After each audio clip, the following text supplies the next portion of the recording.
Hello à tous! Lors de ma précédente vidéo, je vous ai invité à vous poser 3 questions essentielles pour faire un point sur votre orientation professionnelle. Au vu de vos retours, l'élément qui représente pour vous le plus grand des challenges est la motivation au travail. C'est donc le sujet que nous allons aborder aujourd'hui. Let's go!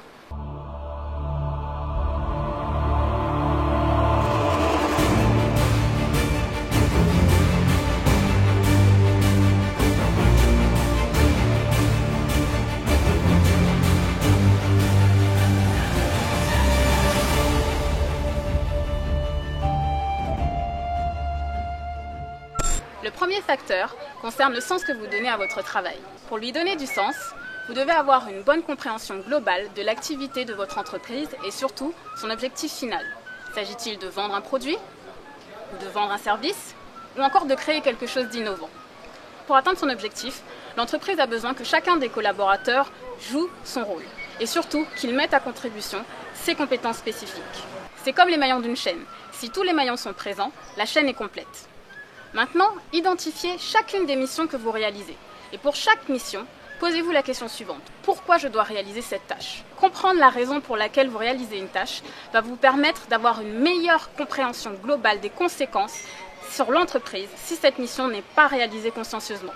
William James a dit « Agissez comme si ce que vous faites fait une différence ». Et il avait bien raison.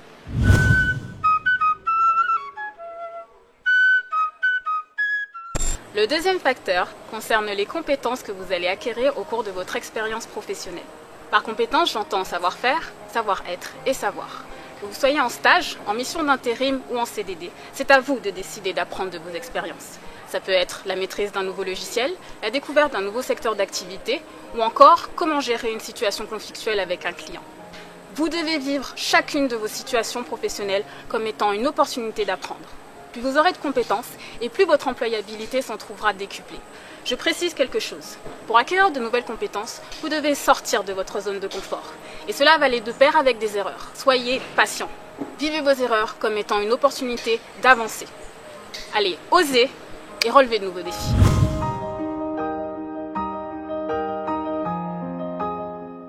Le troisième facteur concerne la qualité de vos relations avec vos collègues. On ne choisit pas sa famille, on ne choisit pas ses parents et on ne choisit pas ses collègues non plus. Pourtant, vous passez du temps avec eux. Je vous invite donc à communiquer avec vos collègues. Et par communiquer, j'entends vous exprimer sur votre travail, mais aussi les écouter, dans le but de les comprendre. Si vous avez une situation conflictuelle avec un de vos collègues, je vous invite à discuter avec lui en tête-à-tête dans un endroit calme. L'objectif étant de mettre le doigt sur le problème et surtout de trouver une solution. À la fin de cet entretien, vous devrez être au moins en mesure de travailler de façon professionnelle et cordiale avec cette personne. Vos relations interpersonnelles ne doivent en aucun cas affecter la qualité de votre travail. En résumé, votre motivation au travail peut affecter favorablement les autres aspects de votre vie.